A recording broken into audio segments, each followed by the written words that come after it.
प्रिय दर्शक बंधु, क्या आपने कभी सोचा है कि छोटी सी दिखाई देने वाली कौड़ी को हमारे शास्त्रों में इतना महत्वपूर्ण स्थान क्यों दिया गया है?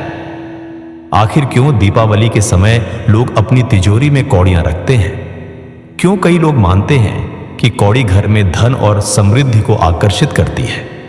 और क्या वास्तव में कौड़ी माता लक्ष्मी का प्रतीक है, या फिर यह केवल पीढ़ियों से चली आ रही एक लोक मान्यता है? आज की इस रहस्यमयी और ज्ञानवर्धक यात्रा में हम कौड़ी से जुड़े उन रहस्यों का उद्घाटन करेंगे जिनके बारे में बहुत कम लोग जानते हैं। हम जानेंगे कि समुद्र से निकलने वाली यह साधारण सी वस्तु कैसे देवी लक्ष्मी से जुड़ गई। शास्त्रों में कौड़ी का क्या महत्व बताया गया है? तांत्रिक परंपराओं में इसका प्रयोग क्यों किया जाता है? दीपावली और विशेष पूजा में कौड़ी रखने की परंपरा कब और कैसे प्रारंभ हुई? क्या कौड़ी वास्तव में धन को आकर्षित करने की शक्ति रखती है, या इसके पीछे कोई गहरा आध्यात्मिक और प्रतीकात्मक संदेश छिपा हुआ है? इसलिए इस वीडियो को अंत तक अवश्य देखिए, क्योंकि हो सकता है कि आपके घर में रखी एक छोटी सी कौड़ी के पीछे ऐसा रहस्य छिपा हो जो आपके जीवन और आपकी सोच दोनों को बदल दे। सनातन परंपराओं में प्रत्येक वस्तु का अपना एक आध्यात्मिक महत्व होता है। तुलसी केवल एक पौधा नहीं होती, पीपल केवल एक वृक्ष नहीं होता, गंगा जल केवल जल नहीं होता। उसी प्रकार कौड़ी भी केवल समुद्र में मिलने वाला एक खोल मात्र नहीं मानी गई। भारतीय संस्कृति में उसे समृद्धि, शुभता, सुरक्षा और देवी कृपा का प्रतीक माना गया। लेकिन यह मान्यता अचानक उत्पन्न नहीं हुई। इसके पीछे हजारों वर्षों की सांस्कृतिक यात्रा, धार्मिक आस्था और आध्यात्मिक प्रतीकवाद छिपा हुआ है। पौराणिक कथाओं के अनुसार जब देवताओं और असुरों ने मिलकर समुद्र मंथन किया, तब उस दिव्य मंथन से अनेक अद्भुत रत्न प्रकट हुए। उन्हीं में से माता लक्ष्मी का भी प्राकट्य हुआ। क्योंकि लक्ष्मी स्वयं समुद्र की पुत्री मानी जाती है, इसलिए समुद्र से निकलने वाली अनेक वस्तुओं को लक्ष्मी से संबंधित माना जाने लगा। शंख, मोती और कौड़ी भी इसी परंपरा का हिस्सा बन गए। लोगों ने यह विश्वास करना आरंभ किया कि जो वस्तुएं समुद्र की गहराइयों से उत्पन्न होती हैं, उनमें माता लक्ष्मी की कृपा का अंश विद्यमान होता है। यद्यपि सभी पुराणों में कौड़ी का स्पष्ट उल्लेख लक्ष्मी के प्रत्यक्ष प्रतीक के रूप में नहीं मिलता, किंतु लोक परंपराओं और तांत्रिक ग्रंथों में इसे लक्ष्मी से जोड़कर देखा गया। प्राचीन भारत में कौड़ी का उपयोग केवल पूजा तक सीमित नहीं था। इतिहासकारों के अनुसार एक समय ऐसा भी था जब कौड़ियां विनिमय के साधन के रूप में प्रयुक्त होती थी, अर्थात उनका उपयोग मुद्रा की तरह किया जाता था। किसी वस्तु को खरीदने या बेचने के लिए कौड़ियों का लेन देन किया जाता था। जब कोई वस्तु धन के रूप में उपयोग होने लगे, तो स्वाभाविक रूप से उसका संबंध समृद्धि और ऐश्वर्य से स्थापित होने लगता है।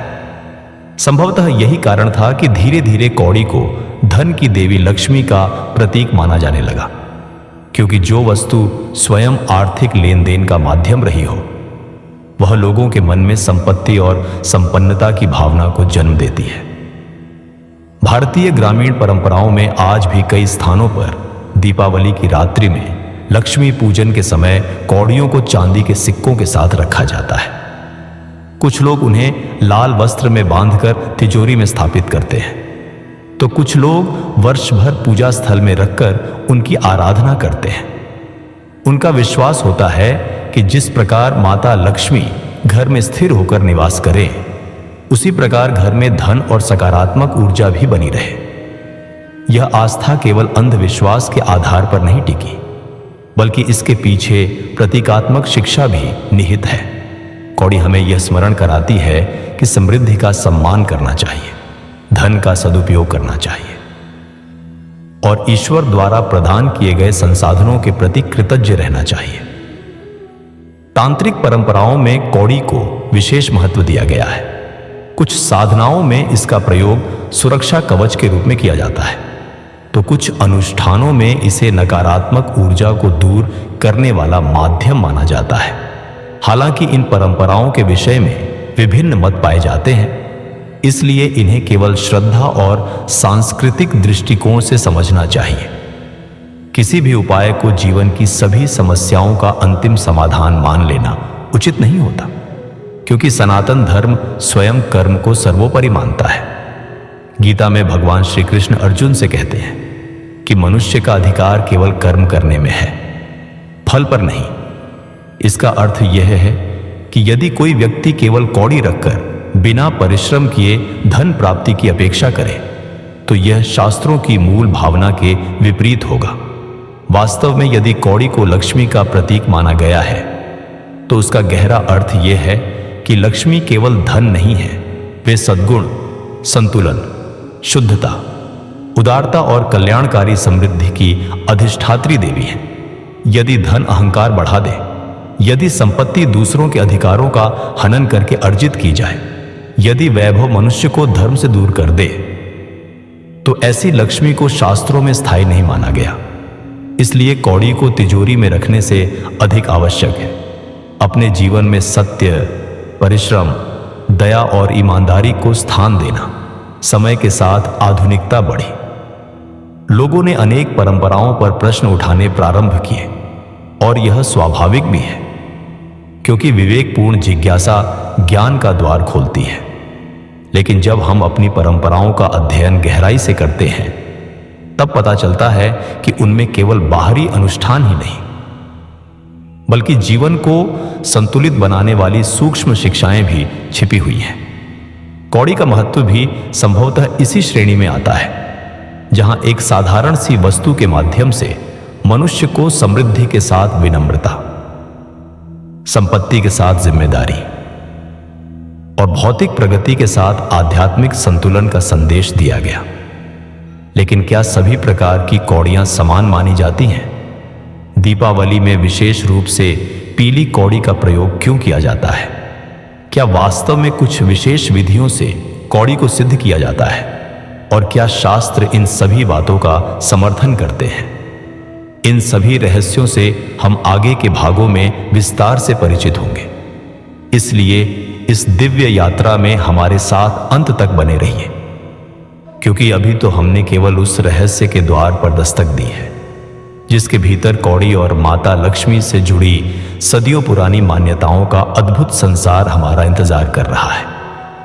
प्राचीन भारत की आध्यात्मिक परंपराओं में यह माना गया कि संसार में कोई भी वस्तु केवल अपने बाहरी रूप से महत्वपूर्ण नहीं होती, बल्कि उसके पीछे छिपे प्रतीक और उसके माध्यम से मिलने वाली शिक्षा ही उसे विशेष बनाती है। कौड़ी के विषय में भी यही बात कही जाती है। जब लोग यह सुनते हैं कि कौड़ी माता लक्ष्मी का प्रतीक है तो उनके मन में स्वाभाविक रूप से यह प्रश्न उठता है कि क्या वास्तव में शास्त्रों में ऐसा स्पष्ट रूप से लिखा गया है, या फिर यह लोक मान्यता समय के साथ इतनी प्रबल हो गई कि लोगों ने उसे धार्मिक सत्य मान लिया। इस प्रश्न का उत्तर जानने के लिए हमें उन परंपराओं की ओर लौटना होगा जहां से यह विश्वास जन्मा। भारत के अनेक क्षेत्रों में समुद्र को केवल जल का स्रोत नहीं माना गया, उसे रहस्यों का भंडार और दिव्य ऊर्जा का प्रतीक समझा गया। समुद्र की गहराइयों में अनगिनत जीव, अनमोल रत्न और अद्भुत संरचनाएं छिपी रहती हैं। इसलिए जब समुद्र मंथन की कथा सुनाई जाती है तो उसका अर्थ केवल एक पौराणिक घटना तक सीमित नहीं रहता, वह मनुष्य के भीतर चलने वाले संघर्ष का भी प्रतीक बन जाती है, जहां धैर्य और प्रयास के मंथन से अंततः अमृत और लक्ष्मी की प्राप्ति होती है। यही कारण है कि समुद्र से उत्पन्न वस्तुओं को शुभता से जोड़ा गया। शंख को विष्णु का प्रिय माना गया, मोती को पवित्रता का प्रतीक समझा गया और कौड़ी को समृद्धि से संबंधित दृष्टि से देखा जाने लगा। ग्रामीण भारत में आज भी अनेक वृद्ध महिलाएं यह कहती हैं कि जिस घर में लक्ष्मी का सम्मान होता है वहां कभी अन्न और धन की कमी नहीं होती।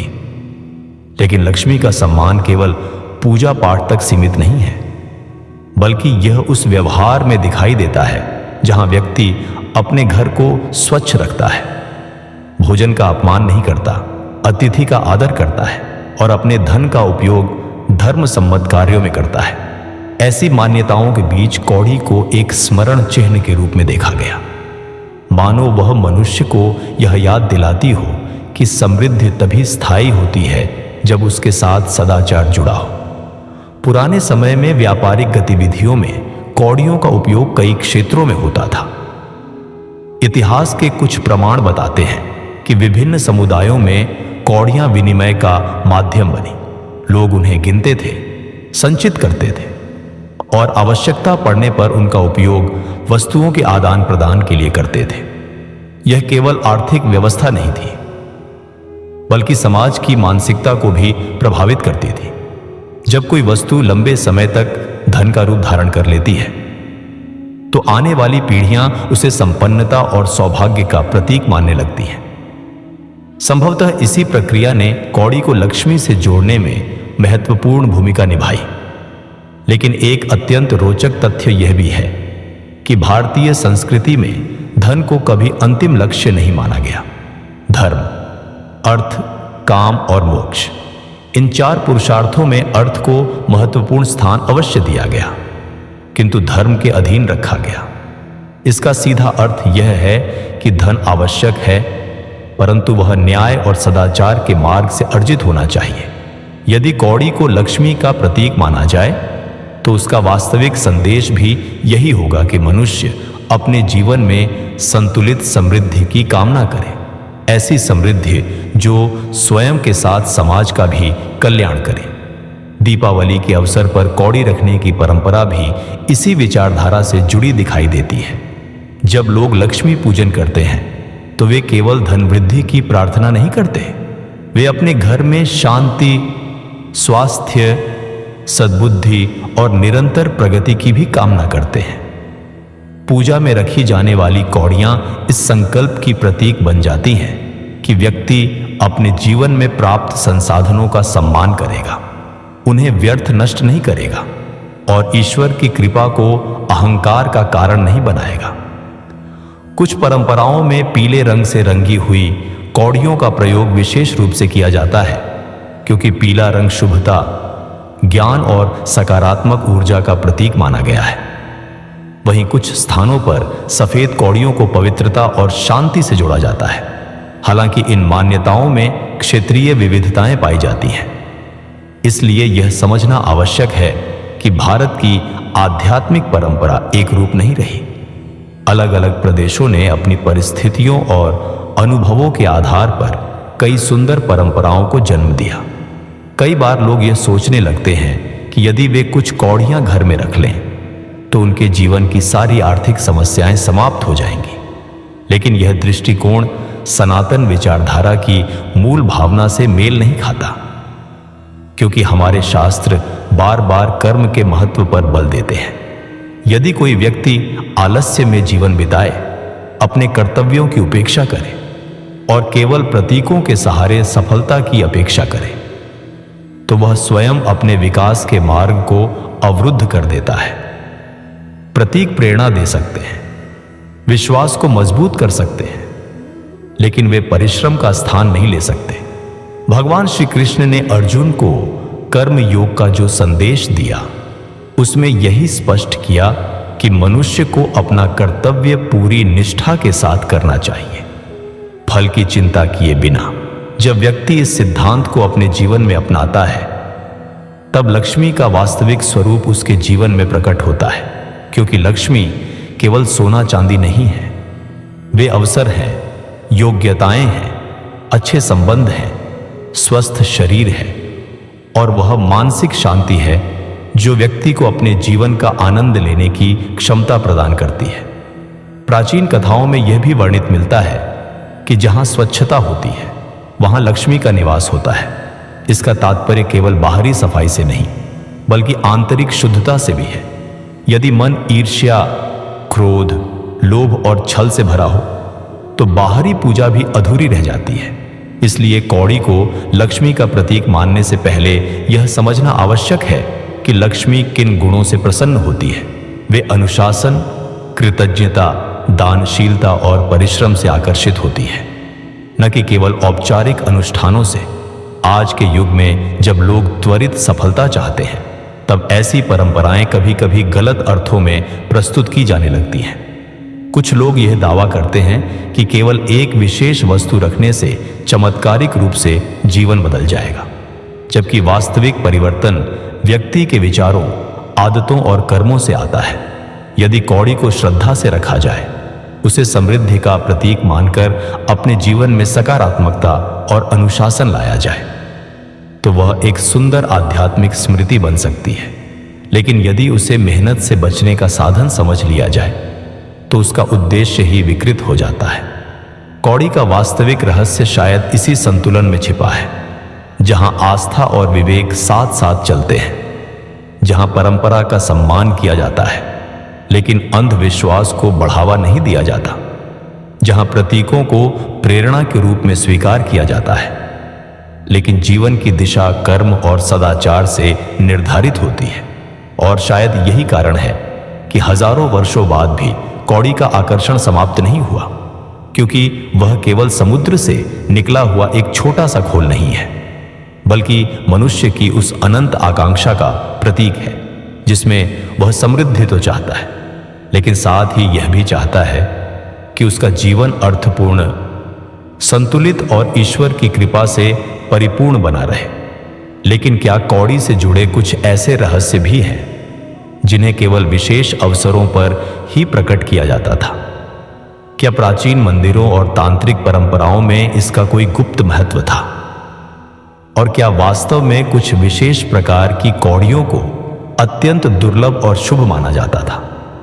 इन सभी प्रश्नों के उत्तर अभी शेष हैं, क्योंकि कौड़ी की कथा जितनी सरल दिखाई देती है, उसके भीतर उतनी ही गहरी आध्यात्मिक परतें छिपी हुई हैं, जिनका उद्घाटन हम अगले भाग में करेंगे, जहां यह रहस्य और भी गहन होने वाला है।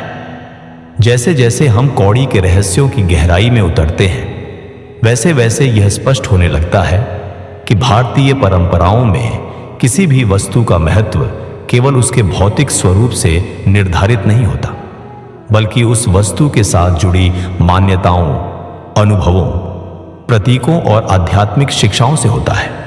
कौड़ी भी उन्हीं रहस्यमयी प्रतीकों में से एक है, जिसने सदियों से लोगों की श्रद्धा को आकर्षित किया है। लेकिन इस श्रद्धा के पीछे केवल धन प्राप्ति की इच्छा नहीं थी, बल्कि एक ऐसा विश्वास था कि ईश्वर की कृपा और समृद्धि तभी स्थायी होती है जब मनुष्य अपने जीवन में संतुलन बनाए रखता है। पुराने समय में जब बड़े बड़े मंदिर केवल पूजा के केंद्र नहीं, बल्कि सामाजिक और सांस्कृतिक जीवन के भी केंद्र हुआ करते थे, तब वहां अनेक प्रकार की वस्तुओं का उपयोग विशेष अनुष्ठानों में किया जाता था। इनमें धातुओं, पुष्पों, शंखों, दीपों और कई स्थानों पर कौड़ियों का भी उल्लेख मिलता है। हालांकि सभी परंपराओं में इसका समान उपयोग नहीं था, फिर भी यह माना जाता था कि समुद्र से उत्पन्न होने वाली वस्तुओं में विशिष्ट ऊर्जा होती है, क्योंकि समुद्र स्वयं अनंतता और सृजन का प्रतीक माना गया है। और जब किसी वस्तु का संबंध समुद्र से जुड़ता है, तो लोगों की आस्था उसे दिव्यता के और निकट ले आती है। भारत के कुछ क्षेत्रों में यह परंपरा रही कि नवविवाहित दंपति को आशीर्वाद स्वरूप कौड़ियां भेंट की जाए। इसका उद्देश्य केवल शुभ कामनाएं देना नहीं था, बल्कि उन्हें यह स्मरण कराना भी था कि गृहस्थ जीवन का आधार केवल प्रेम नहीं, बल्कि आर्थिक संतुलन और जिम्मेदारी भी है। लक्ष्मी को गृहस्थी की अधिष्ठात्री माना गया, इसलिए कौड़ी को इस आशा के साथ दिया जाता था कि परिवार में कभी अन्न, धन और सौहार्द की कमी न हो। यह परंपरा बताती है कि कौड़ी का महत्व व्यक्तिगत लाभ से कहीं अधिक सामाजिक और पारिवारिक मूल्यों से जुड़ा हुआ था। कुछ लोक कथाओं में यह वर्णन मिलता है कि माता लक्ष्मी अत्यंत चंचला है, अर्थात वे एक स्थान पर स्थायी रूप से नहीं रहती, जहां आलस्य, अपवित्रता, अहंकार और अधर्म बढ़ने लगता है, वहां से लक्ष्मी दूर चली जाती है। इसके विपरीत जहां श्रम, स्वच्छता, विनम्रता और दान का भाव होता है, वहां उनकी कृपा बनी रहती है। संभवतः इसी विचार के कारण लोगों ने अपने घरों में कौड़ियां रखना प्रारंभ किया, ताकि वे प्रतिदिन यह स्मरण कर सकें कि समृद्धि को बनाए रखने के लिए केवल इच्छाएं पर्याप्त नहीं होती, बल्कि उचित आचरण भी आवश्यक होता है। कई लोग यह प्रश्न करते हैं कि यदि कौड़ी वास्तव में लक्ष्मी का प्रतीक है, तो क्या इसका उल्लेख सीधे सीधे सभी प्रमुख शास्त्रों में मिलता है? इसका उत्तर सरल नहीं है, क्योंकि भारतीय परंपरा केवल 1 या 2 ग्रंथों तक सीमित नहीं रही।